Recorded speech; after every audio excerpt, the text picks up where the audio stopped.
We're here at Core to look at the Schwarze A4 Storm. Let's go and have a look.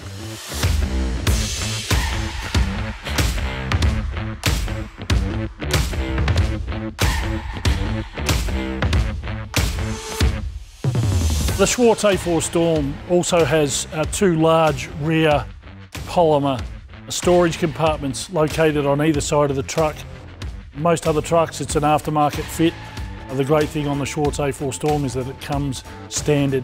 You have slots in there to be able to store your brooms and shovels, and also located in the left-hand side here is a high-pressure washdown hose, perfect for being able to obviously clean out your truck, or once again use in the cleaning of pits.